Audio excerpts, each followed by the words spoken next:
The Poet, an essay by Ralph Waldo Emerson. A moody child and wildly wise pursued the game with joyful eyes, which chose like meteors their way, and rived the dark with private ray.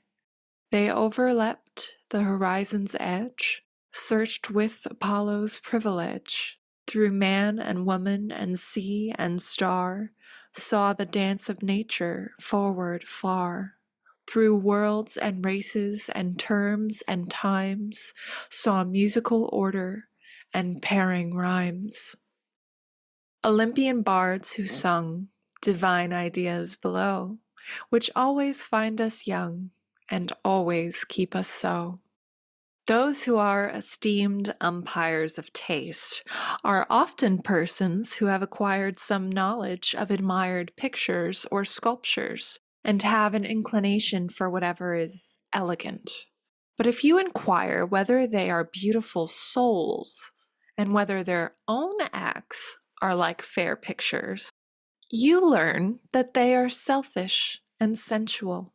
Their cultivation is local, as if you should rub a log of dry wood in one spot to produce fire, all the rest remaining cold. Their knowledge of the fine arts is some study of rules and particulars, or some limited judgment of color or form, which is exercised for amusement or for show. It is a proof of the shallowness of the doctrine of beauty, as it lies in the minds of our amateurs, that men seem to have lost the perception of the instant dependence of form upon soul. There is no doctrine of forms in our philosophy. We were put into our bodies as fire is put into a pan, to be carried about. But there is no accurate adjustment between the spirit and the organ, much less is the latter the germination of the former. So in regard to other forms, the intellectual men do not believe in any essential dependence of the material world on thought and volition. Theologians think it a pretty air castle to talk of the spiritual meaning of a ship or a cloud, of a city or a contract. But they prefer to come again to the solid ground of historical evidence. And even the poets are contented with a civil and conformed manner of living, and to write poems from the fancy, at a safe distance from their own experience. But the highest minds of the world have never ceased to explore the double meaning, or shall I say, the quadruple, or the centuple, or much more manifold meaning, of every sensuous fact. Orpheus, Empedocles, Heraclitus, Plato, Plutarch, Dante, Swedenborg, and the masters of sculpture, picture, and poetry. For we are not pans and barrows, nor even porters of the fire and torch-bearers, but children of the fire, made of it, and only the same divinity transmuted, and at 2 or 3 removes, when we know least about it.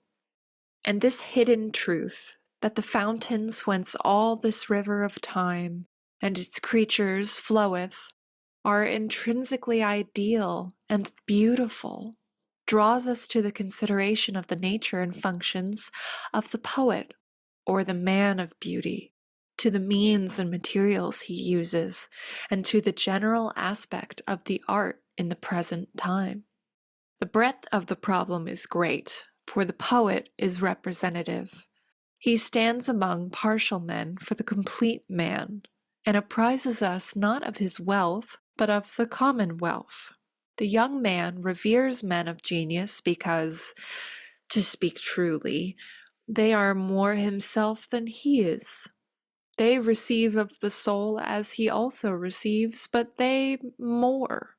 Nature enhances her beauty to the eye of loving men, from their belief that the poet is beholding her shows at the same time. He is isolated among his contemporaries, by truth and by his art, but with this consolation in his pursuits, that they will draw all men sooner or later. For all men live by truth, and stand in need of expression, in love, in art, in avarice, in politics, in labor, in games. We study to utter our painful secret. The man is only half himself, the other half is his expression. Notwithstanding this necessity to be published, adequate expression is rare.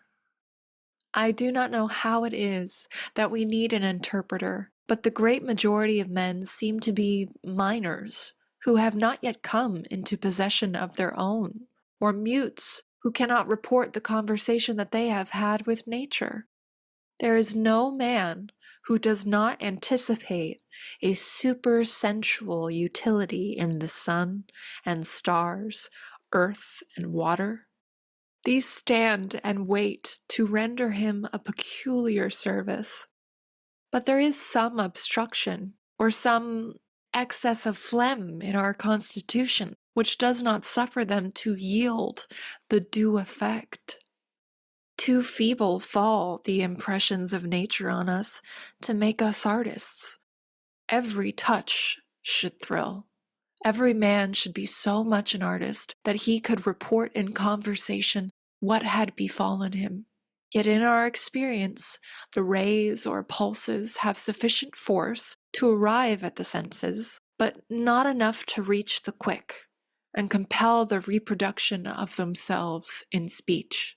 The poet is the person in whom these powers are in balance, the man without impediment, who sees and handles that which others dream of, traverses the whole scale of experience, and is representative of man, in virtue of being the largest power to receive and to impart. For the universe has 3 children, born at one time, which reappear under different names. In every system of thought, whether they be called cause, operation, and effect, or more poetically, Jove, Pluto, Neptune, or theologically, the Father, the Spirit, and the Son, but which we call here the knower, the doer, and the sayer. These stand respectively for the love of truth, for the love of good, and for the love of beauty. These 3 are equal. Each is that which he is essentially, so that he cannot be surmounted or analyzed, and each of these 3 has the power of the others latent in him, and his own patent. The poet is the sayer, the namer, and represents beauty. He is a sovereign and stands on the center, for the world is not painted or adorned, but is from the beginning beautiful. And God has not made some beautiful things, but beauty is the creator of the universe. Therefore, the poet is not any permissive potentate, but is emperor in his own right.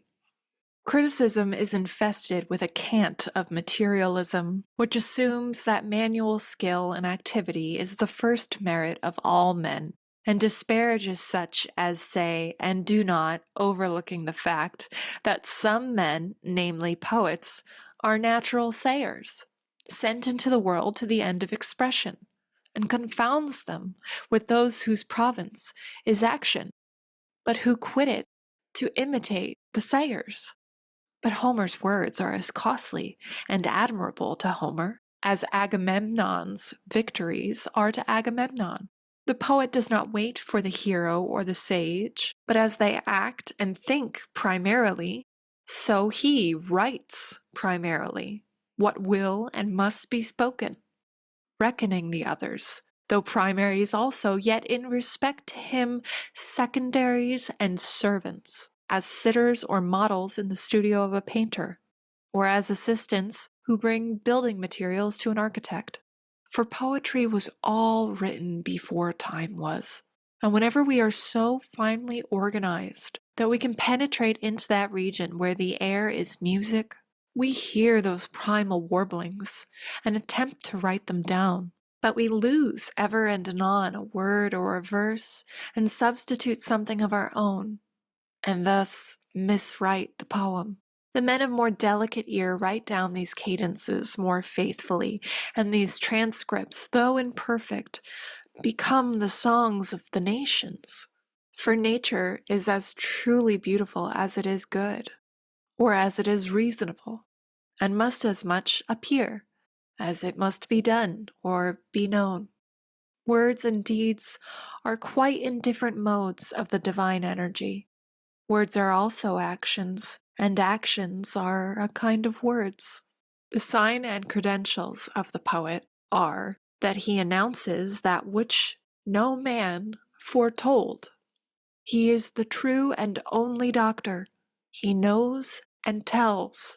He is the only teller of news, for he was present and privy to the appearance which he describes. He is a beholder of ideas and an utterer of the necessary and causal. For we do not speak now of men of poetical talents or of industry and skill in meter, but of the true poet. I took part in a conversation the other day concerning a recent writer of lyrics, a man of subtle mind, whose head appeared to be a music box of delicate tunes and rhythms, and whose skill and command of language we could not sufficiently praise. But when the question arose whether he was not only a lyrist, but a poet, we were obliged to confess that he is plainly a contemporary, not an eternal man. He does not stand out of our low limitations like a Chimborazo under the line, running up from the torrid base through all the climates of the globe with belts of the herbage of every latitude on its high and mottled sides. But this genius is the landscape garden of a modern house, adorned with fountains and statues, with well-bred men and women standing and sitting in the walks and terraces. We hear through all the varied music the ground tone of conventional life. Our poets are men of talents who sing, and not the children of music. The argument is secondary. The finish of the verses is primary. For it is not meters, but a meter-making argument that makes a poem. A thought so passionate and alive that, like the spirit of a plant or an animal, it has an architecture of its own and adorns nature with a new thing. The thought and the form are equal in the order of time, but in the order of Genesis, the thought is prior to the form. The poet has a new thought. He has a whole new experience to unfold. He will tell us how it was with him, and all men will be the richer in his fortune. For the experience of each new age requires a new confession, and the world seems always waiting for its poet. I remember when I was young, how much I was moved one morning by tidings that genius had appeared in a youth who sat near me at table. He had left his work and gone rambling, none knew whither, and had written hundreds of lines, but could not tell whether that which was in him was therein told. He could tell nothing but that all was changed. Man, beast, heaven, earth, and sea. How gladly we listened! How credulous! Society seemed to be compromised. We sat in the aurora of a sunrise which was to put out all the stars. Boston seemed to be at twice the distance it had been the night before, or was much further than that. Rome? What was Rome? Plutarch and Shakespeare were in the yellow leaf, and Homer no more should be heard of.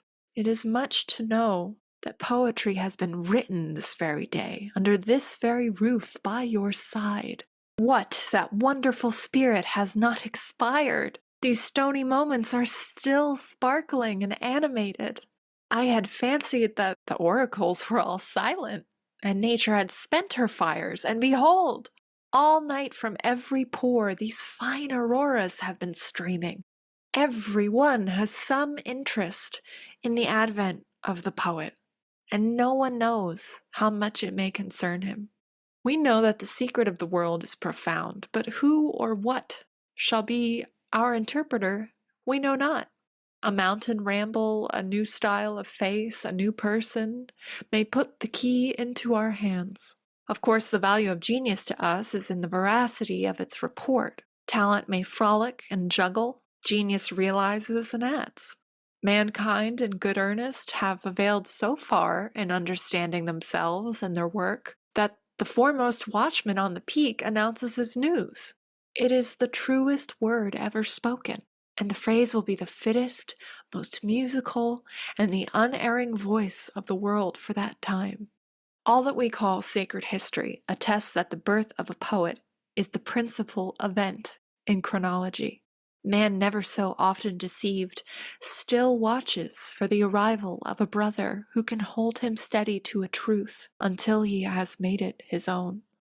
With what joy I begin to read a poem, which I confide in as an inspiration. And now my chains are to be broken. I shall mount above these clouds and opaque airs in which I live, opaque though they seem transparent, and from the heaven of truth I shall see and comprehend my relations. That will reconcile me to life and renovate nature, to see trifles animated by a tendency, and to know what I am doing. Life will no more be a noise. Now I shall see men and women, and know the signs by which they may be discerned from fools and satans. This day shall be better than my birthday. Then I became an animal. Now I am invited into the science of the real. Such is the hope, but the fruition is postponed.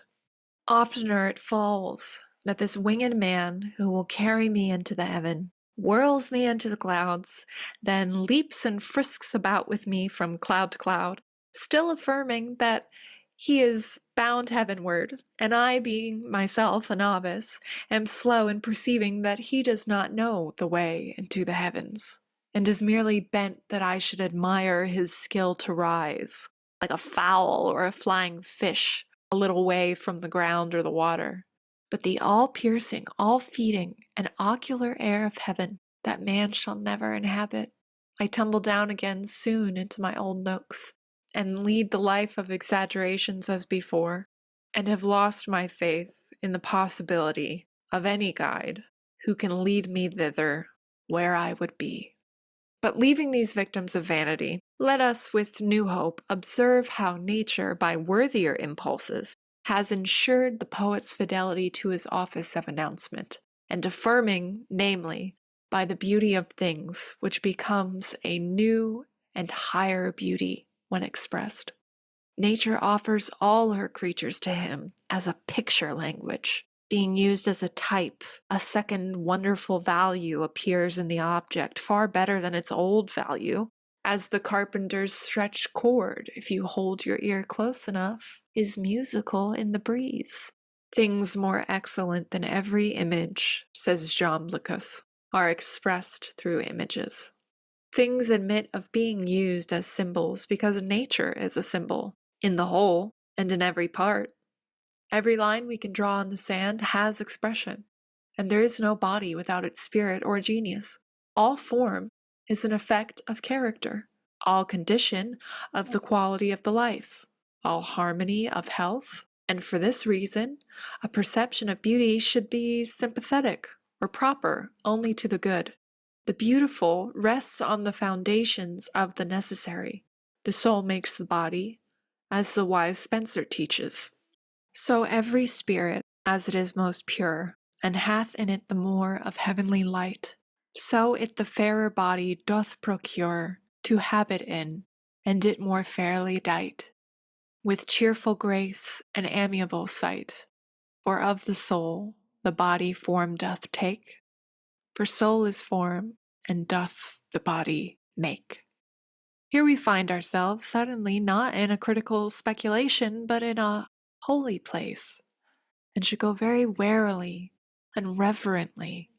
We stand before the secret of the world, there where being passes into appearance, and unity into variety. The universe is the externization of the soul. Wherever the life is, that bursts into appearance around it. Our science is sensual, and therefore superficial. The earth and the heavenly bodies, physics and chemistry, we sensually treat as if they were self-existent. But These are the retinue of the being we have. The mighty heaven, said Proclus, exhibits in its transfigurations clear images of the splendor of intellectual perceptions, being moved in conjunction with the unapparent periods of intellectual natures. Therefore, science always goes abreast with the just elevation of the man, keeping step with religion and metaphysics, or the state of science is an index of our self-knowledge. Since everything in nature answers to a moral power, if any phenomenon remains brute and dark, it is that the corresponding faculty in the observer is not yet active. No wonder, then, if these waters be so deep, that we hover over them with a religious regard. The beauty of the fable proves the importance of the sense, to the poet and to all others, or, if you please, every man is so far a poet as to be susceptible of these enchantments of nature. For all men have the thoughts whereof the universe is the celebration. I find that the fascination resides in the symbol. Who loves nature? Who does not? Is it only poets and men of leisure and cultivation who live with her? No, but also hunters, farmers, grooms, and butchers, though they express their affection in their choice of life and not in their choice of words. The writer wonders what the coachman or the hunter values in writing, in horses and dogs. It is not superficial qualities. When you talk with him, he holds these at as slight a rate as you. His worship is sympathetic. He has no definitions, but he is commanded in nature by the living power which he feels to be there present. No imitation or playing of these things would content him. He loves the earnest of the north wind, of rain, of stone and wood and iron. A beauty not explicable is dearer than a beauty which we can see to the end of. It is nature the symbol, nature certifying the supernatural, body overflowed by life, which he worships with coarse but sincere rites. The inwardness and mystery of this attachment drives men of every class to the use of emblems. The schools of poets and philosophers are not more intoxicated with their symbols than the populace with theirs. In our political parties, compute the power of badges and emblems. See the great ball which they roll from Baltimore to Bunker Hill. In the political processions, Lowell goes in a loom, and Lynn in a shoe, and Salem in a ship. Witness the cider barrel, the log cabin, the hickory stick, the palmetto, and all the cognizances of party. See the power of national emblems. Some stars, lilies, leopards, a crescent, a lion, an eagle, or other figure, which came into credit God knows how on an old rag of bunting blowing in the wind on a fort at the ends of the earth, shall make the blood tingle under the rudest or most conventional exterior. The people fancy they hate poetry, and they are all poets and mystics.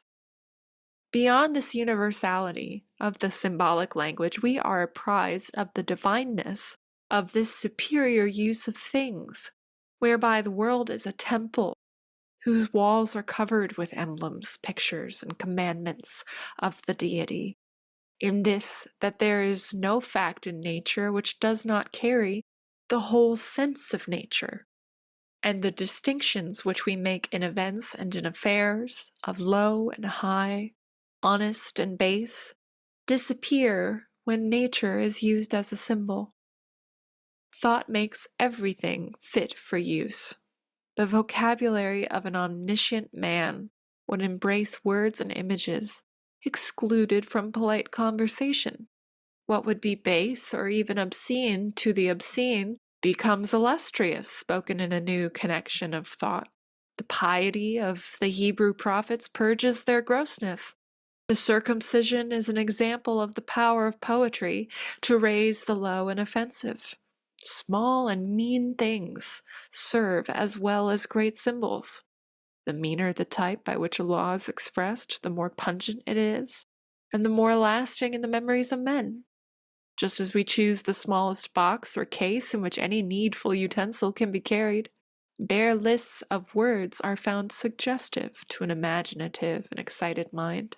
As it is related of Lord Chatham, that he was accustomed to read in Bailey's Dictionary when he was preparing to speak in Parliament. The poorest experience is rich enough for all the purposes of expressing thought. Why covet a knowledge of new facts? Day and night, house and garden, a few books, a few actions, service as well as would all trades and all spectacles. We are far from having exhausted the significance of the few symbols we use. We can come to use them yet with a terrible simplicity. It does not need that a poem should be long. Every word was once a poem. Every new relation is a new word. Also, we use defects and deformities to a sacred purpose, so expressing our sense that the evils of the world are such only to the evil eye. In the old mythology, mythologists observed defects are ascribed to divine natures, as lameness to Vulcan, blindness to Cupid, and the like, to signify exuberances. For as it is dislocation and detachment from the life of God that makes things ugly, the poet who reattaches things to nature and the whole, reattaching even artificial things and violations of nature to nature by a deeper insight, disposes very easily of the most disagreeable facts. Readers of poetry see the factory village and the railway, and fancy that the poetry of the landscape is broken up by these. For these works of art are not yet consecrated in their reading, but the poet sees them fall within the great order not less than the beehive or the spider's geometrical web. Nature adopts them very fast into her vital circles, and the gliding train of cars she loves like her own. Besides, in a centered mind, it signifies nothing how many mechanical inventions you exhibit. Though you add millions, and never so surprising, the fact of mechanics has not gained a grain's weight. The spiritual fact remains unalterable by many or by few particulars, as no mountain is of any appreciable height to break the curve of the sphere. A shrewd country boy goes to the city for the first time, and the complacent citizen is not satisfied with his little wonder. It is not that he does not see all the fine houses, and know that he never saw such before, but he disposes of them as easily as the poet finds place for the railway. The chief value of the new fact is to enhance the great and constant fact of life, which can dwarf any and every circumstance, and to which the belt of wampum and the commerce of America are alike. The world being thus put under the mind for verb and noun, the poet is he who can articulate it. For though life is great, and fascinates, and absorbs, and though all men are intelligent of the symbols through which it is named, yet they cannot originally use them. We are symbols, and inhabit symbols. Workmen, work, and tools, words and things, birth and death, all are emblems. But we sympathize with the symbols, and being infatuated with the economical uses of things, we do not know that they are thoughts. The poet, by an ulterior intellectual perception, gives them a power which makes their old use forgotten, and puts eyes and a tongue into every dumb and inanimate object. He perceives the independence of the thought on the symbol, the stability of the thought, the accidency and the fugacity of the symbol. As the eyes of Linnaeus were said to see through the earth, so the poet turns the world to glass, and shows us all things in their right series and procession. For through that better perception, he stands one step nearer to things, and sees the flowing or metamorphosis, perceives that thought is multiform, that within the form of every creature is a force impelling it to ascend to a higher form. And following with his eyes the life, uses the forms which express that life. And so his speech flows with the flowing of nature. All the facts of the animal economy, sex, nutriment, gestation, birth, growth, are symbols of the passage of the world into the soul of man, to suffer there a change, and reappear a new and higher fact. He uses forms according to the life, and not according to the form. This is true science. The poet alone knows astronomy, chemistry, vegetation, and animation, for he does not stop at these facts, but employs them as signs. He knows why the plain or meadow of space was strewn with these flowers we call suns and moons and stars, why the great deep is adorned with animals, with men and gods, for in every word he speaks, he rides on them as the horses of thought. By virtue of this science, the poet is the namer or language maker, naming things sometimes after their appearance, sometimes after their essence, and giving to every one its own name and not another's, thereby rejoicing the intellect, which delights in detachment or boundary. The poets made all the words, and therefore language is the archives of history, and, if we must say it, a sort of tomb of the muses. For though the origin of most of our words is forgotten, each word was at first a stroke of genius, and obtained currency because for the moment it symbolized the world, to the first speaker and to the hearer. The etymologist finds the deadest word to have been once a brilliant picture. Language is fossil poetry. As the limestone of the continent consists of infinite masses of the shells of animalcules, so language is made up of images or tropes, which now in their secondary use have long ceased to remind us of their poetic origin. But the poet names the thing because he sees it, or comes one step nearer to it than any other. This expression or naming is not art, but a second nature, grown out of the first, as a leaf out of a tree. What we call nature is a certain self-regulated motion or change, and nature does all things by her own hands, and does not leave another to baptize her, but baptizes herself, and this through the metamorphosis again. I remember that a certain poet described it to me thus: genius is the activity which repairs the decay of things, whether wholly or partly, of a material and finite kind. Nature, through all her kingdoms, insures herself. Nobody cares for planting the poor fungus, so she shakes down from the gills of one agaric countless spores, any one of which, being preserved, transmits new billions of spores tomorrow or next day. The new agaric of this hour has a chance which the old one had not. This atom of seed is thrown into a new place, not subject to the accidents which destroyed its parent 2 rods off. She makes a man, and having brought him to ripe age, she will no longer run the risk of losing this wonder at a blow, but she detaches from him a new self, that the kind may be safe from accidents to which the individual is exposed. So when the soul of the poet has come to ripeness of thought, she detaches and sends away from it its poems or songs, a fearless, sleepless, deathless progeny, which is not exposed to the accidents of the weary kingdom of time, a fearless, vivacious offspring, clad with wings. Such was the virtue of the soul out of which they came, which carry them fast and far, and infix them irrevocably into the hearts of men. These wings are the beauty of the poet's soul. The songs, thus flying immortal from their mortal parent, are pursued by clamorous flights of censures, which swarm in far greater numbers, and threaten to devour them. But these last are not winged.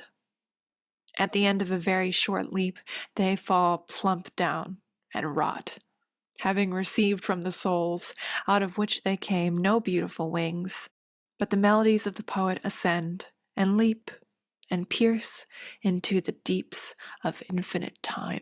So far the bard taught me, using his freer speech, but nature has a higher end in the production of new individuals than security, namely ascension, or the passage of the soul into higher forms. I knew in my younger days the sculptor who made the statue of the youth which stands in the public garden. He was, as I remember, unable to tell directly what made him happy or unhappy, but by wonderful indirections he could tell.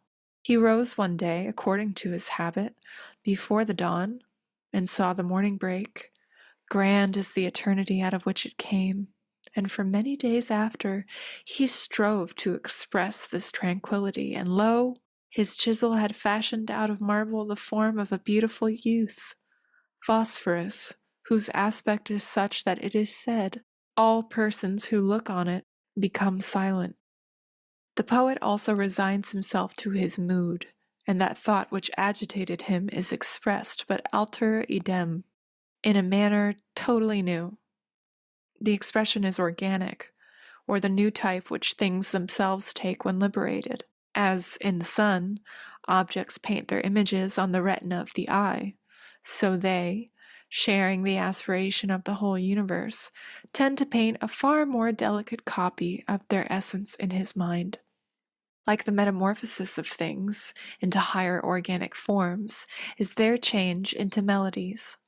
Over everything stands its daemon or soul. And as the form of the thing is reflected by the eye, so the soul of the thing is reflected by a melody. The sea, the mountain ridge, Niagara, and every flower bed pre-exist or super-exist in precantations, which sail like odors in the air. And when any man goes by with an ear sufficiently fine, he overhears them and endeavors to write down the notes without diluting or depraving them. And herein is the legitimation of criticism, in the mind's faith that the poems are a corrupt version of some text in nature, with which they ought to be made to tally.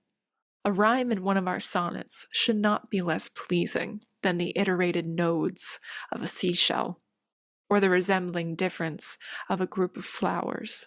The pairing of the birds is an idyll, not tedious as our idyls are. A tempest is a rough ode, without falsehood or rant. A summer, with its harvest sown, reaped, and stored, is an epic song, subordinating how many admirably executed parts. Why should not the symmetry and truth that modulate these glide into our spirits, and we participate the invention of nature? This insight, which expresses itself by what is called imagination, is a very high sort of seeing, which does not come by study, but by the intellect being where and what it sees, by sharing the path or circuit of things through forms, and so making them translucid to others. The path of things is silent. Will they suffer a speaker to go with them? A spy they will not suffer. A lover, a poet, is the transcendency of their own nature. Him they will suffer. The condition of true naming on the poet's part is his resigning himself to the divine aura which breathes through forms, and accompanying that. It is a secret which every intellectual man quickly learns, that beyond the energy of his possessed and conscious intellect, he is capable of a new energy, as of an intellect doubled on itself, by abandonment to the nature of things. That beside his privacy of power as an individual man, there is a great public power on which he can draw by unlocking at all risks his human doors and suffering the ethereal tides to roll and circulate through him. Then he is caught up into the life of the universe. His speech is thunder, his thought is law, and his words are universally intelligible as the plants and animals. The poet knows that he speaks adequately then, only when he speaks somewhat wildly, or with the flower of the mind, not with the intellect used as an organ, but with the intellect released from all service, and suffered to take its direction from its celestial life. Or, as the ancients were wont to express themselves, not with intellect alone, but with the intellect inebriated by nectar. As the traveler who has lost his way throws his reins on his horse's neck and trusts to the instinct of the animal to find his road, so must we do with the divine animal who carries us through this world. For if in any manner we can stimulate this instinct, new passages are opened for us into nature. The mind flows into and through things hardest and highest, and the metamorphosis is possible. This is the reason why bards love wine, mead, narcotics, coffee, tea, opium, the fumes of sandalwood and tobacco, or whatever other species of animal exhilaration. All men avail themselves of such means as they can, to add this extraordinary power to their normal powers. And to this end they prize conversation, music, pictures, sculpture, dancing, theaters, traveling, war, mobs, fires, gaming, politics, or love, or science, or animal intoxication, which are several coarser or finer, quasi-mechanical substitutes for the true nectar, which is the ravishment of the intellect by coming nearer to the fact.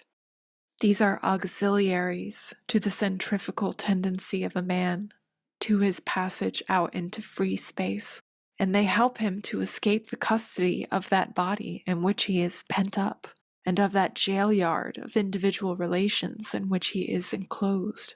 Hence a great number of such as were professionally expressors of beauty, as painters, poets, musicians, and actors, have been more than others wont to lead a life of pleasure and indulgence, all but the few who received the true nectar. And, as it was a spurious mode of attaining freedom, as it was an emancipation not into the heavens, but into the freedom of baser places, they were punished for that advantage they won, by a dissipation and deterioration. But never can any advantage be taken of nature by a trick. The spirit of the world, the great calm presence of the Creator, comes not forth to the sorceries of opium or of wine. The sublime vision comes to the pure and simple soul in a clean and chaste body. That is not an inspiration we owe to narcotics, but some counterfeit excitement and fury.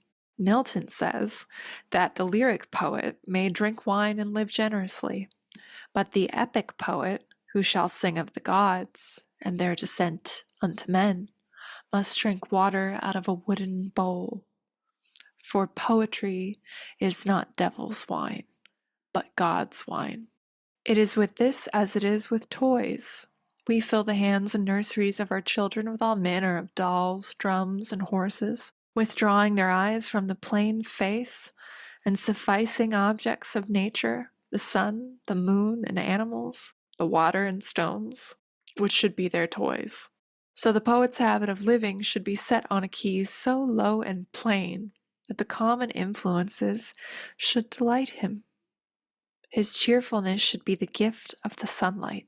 The air should suffice for his inspiration, and he should be tipsy with water. That spirit which suffices quiet hearts, which seems to come forth to such from every dry knoll of sere grass, from every pine stump and half-embedded stone, on which the dull March sun shines, come forth to the poor and hungry, and such are of simple taste.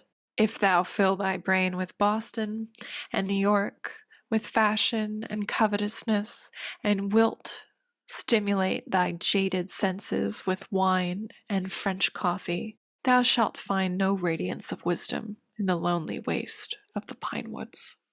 If the imagination intoxicates the poet, it is not inactive in other men. The metamorphosis excites in the beholder an emotion of joy. The use of symbols has a certain power of emancipation and exhilaration for all men. We seem to be touched by a wand, which makes us dance and run about happily like children. We are like persons who come out of a cave or cellar into the open air. This is the effect on us of tropes, fables, oracles, and all poetic forms. Poets are thus liberating gods. Men have really got a new sense and found within their world another world, or nest of worlds. For the metamorphosis once seen, we divine that it does not stop. I will not now consider how much this makes the charm of algebra and the mathematics, which also have their tropes, but it is felt in every definition, as when Aristotle defines space to be an immovable vessel in which things are contained, or when Plato defines a line to be a flowing point, or figure to be a bound of solid, and many the like. What a joyful sense of freedom we have when Vitruvius announces the old opinion of artists that no architect can build any house well who does not know something of anatomy. When Socrates, in Charmides, tells us that the soul is cured of its maladies by certain incantations, and that these incantations are beautiful reasons from which temperance is generated in souls. When Plato calls the world an animal, and Timaeus affirms that the plants are also animals, or affirms a man to be a heavenly tree growing with his root, which is his head upward, and as George Chapman, following him, writes, so in our tree of man, whose nervy root springs in his top. When Orpheus speaks of hoariness as the white flower which marks extreme old age, when Proclus calls the universe the statue of the intellect, when Chaucer in his praise of gentilesse compares good blood in mean condition to fire, which, though carried to the darkest house betwixt this and the Mount of Caucasus, will yet hold its natural office, and burn as bright as if 20,000 men did it behold. When John saw in the Apocalypse the ruin of the world through evil, and the stars fall from heaven, as the fig tree casteth her untimely fruit, when Aesop reports the whole catalogue of common daily relations through the masquerade of birds and beasts, we take the cheerful hint of the immortality of our essence, and its versatile habit, and escapes, as when the gypsies say, it is vain to hang them, they cannot die. The poets are thus liberating gods. The ancient British bards had for the title of their order those who are free throughout the world. They are free, and they make free. An imaginative book renders us much more service at first by stimulating us through its tropes than afterward when we arrive at the precise sense of the author. I think nothing is of any value in books, excepting the transcendental and extraordinary. If a man is inflamed and carried away by his thought to that degree that he forgets the author and the public, and heeds only this one dream, which holds him like an insanity, let me read his paper, and you may have all the arguments and histories and criticism, all the value which attaches to Pythagoras, Paracelsus, Cornelius Agrippa, Cardan, Kepler, Swedenborg, Schelling, Oken, or any other who introduces questionable facts into his cosmology, as angels, devils, magic, astrology, palmistry, mesmerism, and so on, is the certificate we have of departure from routine, and that here is a new witness. That also is the best success in conversation, the magic of liberty, which puts the world like a ball in our hands. How cheap even the liberty then seems. How mean to study, when an emotion communicates to the intellect the power to sap and upheave nature. How great the perspective! Nations, times, systems enter and disappear like threads in tapestry of large figure and many colors. Dream delivers us to dream, and while the drunkenness lasts, we will sell our bed, our philosophy, our religion, and our opulence. There is good reason why we should prize this liberation. The fate of the poor shepherd who, blinded and lost in the snowstorm, perishes in a drift within a few feet of his cottage door is an emblem of the state of man. On the brink of the waters of life and truth, we are miserably dying. The inaccessibleness of every thought but that we are in is wonderful. What if you come near to it? You are as remote when you are nearest as when you are farthest. Every thought is also a prison. Every heaven is also a prison. Therefore we love the poet, the inventor, who in any form, whether in an ode, or in an action, or in looks and behavior, has yielded us a new thought. He unlocks our chains and admits us to a new scene. This emancipation is dear to all men, and the power to impart it, as it must come from greater depth and scope of thought, is a measure of intellect. Therefore, all books of the imagination endure, all which ascend to that truth, that the writer sees nature beneath him and uses it as his exponent. Every verse or sentence possessing this virtue will take care of its own immortality. The religions of the world are the ejaculations of a few imaginative men. But the quality of the imagination is to flow and not to freeze. The poet did not stop at the color or the form, but read their meaning. Neither may he rest in this meaning, but he makes the same objects exponents of his new thought.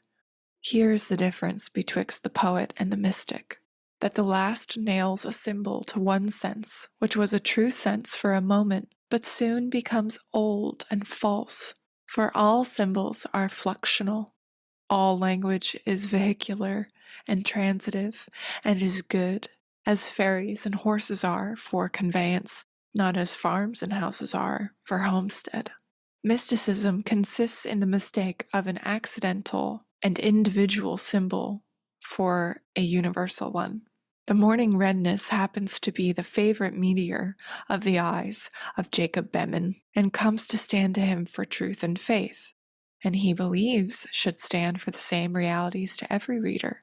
But the first reader prefers as naturally the symbol of a mother and child, or a gardener and his bulb, or a jeweler polishing a gem. Either of these, or of a myriad more, are equally good to the person to whom they are significant. Only they must be held lightly, and be very willingly translated into the equivalent terms which others use. And the mystic must be steadily told, all that you say is just as true, without the tedious use of that symbol as with it. Let us have a little algebra instead of this trite rhetoric, universal signs instead of these village symbols, and we shall both be gainers. The history of hierarchies seems to show that all religious error consisted in making the symbol too stark and solid, and at last nothing but an excess of the organ of language. Swedenborg, of all men in the recent ages, stands eminently for the translator of nature into thought. I do not know the man in history to whom things stood so uniformly for words. Before him the metamorphosis continually plays. Everything on which his eye rests obeys the impulses of moral nature. The figs become grapes while he eats them. When some of his angels affirmed a truth, the laurel twig which they held blossomed in their hands. A noise which at a distance appeared like gnashing and thumping, on coming nearer, was found to be the voice of disputants. The men, in one of his visions, seen in heavenly light, appeared like dragons, and seemed in darkness, but to each other they appeared as men, and when the light from heaven shone into their cabin, they complained of the darkness, and were compelled to shut the window that they might see. There was this perception in him which makes the poet or seer an object of awe and terror, namely that the same man or society of men may wear one aspect to themselves and their companions, and a different aspect to higher intelligences. Certain priests, whom he describes as conversing very learnedly together, appeared to the children, who were at some distance like dead horses, and many the like misappearances. And instantly the mind inquires whether these fishes under the bridge, yonder oxen in the pasture, those dogs in the yards, are immutably fishes, oxen, and dogs, or only so appear to me, and perchance to themselves appear upright men, and whether I appear as a man to all eyes. The Brahmins and Pythagoras propounded the same question, and if any poet has witnessed the transformation, he doubtless found it in harmony with various experiences. We have all seen changes as considerable in wheat and caterpillars. He is the poet. and shall draw us with love and terror, who sees, through the flowing vest, the firm nature, and can declare it. I look in vain for the poet whom I describe. We do not, with sufficient plainness or sufficient profoundness, address ourselves to life, nor dare we chaunt our own times and social circumstance. If we filled the day with bravery, we should not shrink from celebrating it. Time and nature yield us many gifts, but not yet the timely man, the new religion, the reconciler, whom all things await. Dante's praise is that he dared to write his autobiography in colossal cipher or into universality. We have yet no genius in America with tyrannous eye, which knew the value of our incomparable materials and saw in the barbarism and materialism of the times another carnival of the same gods whose picture he so much admires in Homer, then in the Middle Age, then in Calvinism. Banks and tariffs, the newspaper and caucus, Methodism and Unitarianism are flat and dull to dull people, but rest on the same foundations of wonder as the town of Troy and the temple of Delphos, and are as swiftly passing away. Our stumps and their politics, our fisheries, our Negroes and Indians, our boats, and our repudiations, the wrath of rogues, and the pusillanimity of honest men. The northern trade, the southern planting, the western clearing, Oregon and Texas are yet unsung. Yet America is a poem in our eyes. Its ample geography dazzles the imagination, and it will not wait long for meters. If I have not found that excellent combination of gifts in my countrymen which I seek, neither could I aid myself to fix the idea of the poet by reading now and then in Chalmers' collection of 5 centuries of English poets. These are wits more than poets, though there have been poets among them. But when we adhere to the ideal of the poet, we have our difficulties even with Milton and Homer. Milton is too literary, and Homer too literal and historical.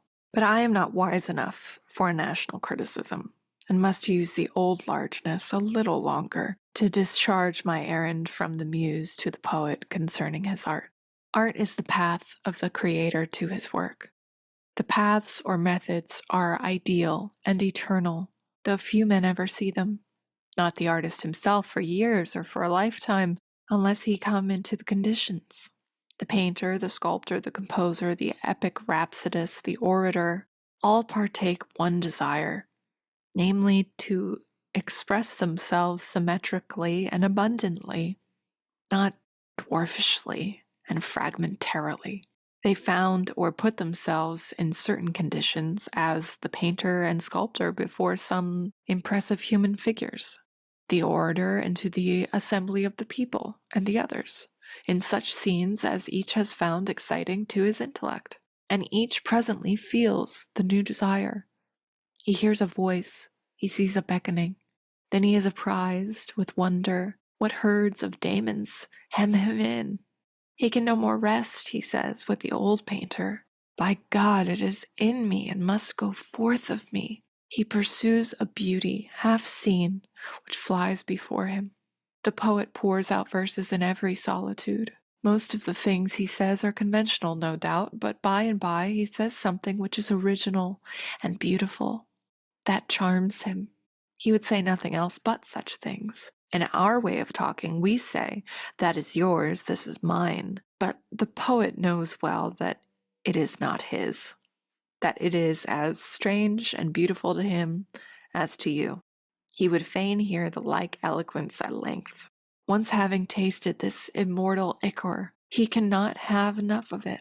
And as an admirable creative power exists in these intellections, it is of the last importance that these things get spoken. What a little of all we know is said. What drops of all the sea of our science are bailed up, and by what accident is it that these are exposed when so many secrets sleep in nature? Hence the necessity of speech and song. Hence those throbs and heart beatings in the orator at the door of the assembly, to the end, namely, that thought may be ejaculated as logos or word. Doubt not, O poet, but persist. Say, it is in me, and shall out. Stand there, balked and dumb, stuttering and stammering, hissed and hooted, stand and strive until at last rage draw out of thee that dream power which every night shows thee is thine own. A power transcending all limit and privacy, and by virtue of which a man is the conductor of the whole river of electricity. Nothing walks or creeps or grows or exists, which must not in turn arise and walk before him, as exponent of his meaning. Comes he to that power, his genius is no longer exhaustible. All the creatures, by pairs and by tribes, pour into his mind as into a Noah's ark, to come forth again to people a new world. This is like the stock of air for gallons, but the entire atmosphere if wanted, and therefore the rich poets as Homer, Chaucer, Shakespeare, and Raphael have obviously no limits to their works, except the limits of their lifetime, and resemble a mirror carried through the street, ready to render an image of every created thing. O poet, a new nobility is conferred in groves and pastures, and not in castles or by the sword blade any longer. The conditions are hard, but equal. Thou shalt leave the world and know the muse only. Thou shalt not know any longer the times, customs, graces, politics, or opinions of men, but shalt take all from the muse. For the time of towns is told from the world by funeral chimes, but in nature the universal hours are counted by succeeding tribes of animals and plants, and by growth of joy on joy. God wills also that thou abdicate a manifold and duplex life, and that thou be content that others speak for thee. Others shall be thy gentlemen, and shall represent all courtesy and worldly life for thee. Others shall do the great and resounding actions also. Thou shalt lie close hid with nature, and canst not be afforded to the capital or the exchange. The world is full of renunciations and apprenticeships, and this is thine. Thou must pass for a fool and a churl for a long season. This is the screen and sheath in which Pan has protected his well-beloved flower, and thou shalt be known only to thine own, and they shall console thee with tenderest love. And thou shalt not be able to rehearse the names of thy friends in thy verse, for an old shame before the holy ideal. And this is the reward, that the ideal shall be real to thee, and the impressions of the actual world shall fall like summer rain, copious but not troublesome, to thy invulnerable essence. Thou shalt have the whole land for thy park and manor, the sea for thy bath and navigation, without tax and without envy. The woods and the rivers thou shalt own, and thou shalt possess that wherein others are only tenants and boarders.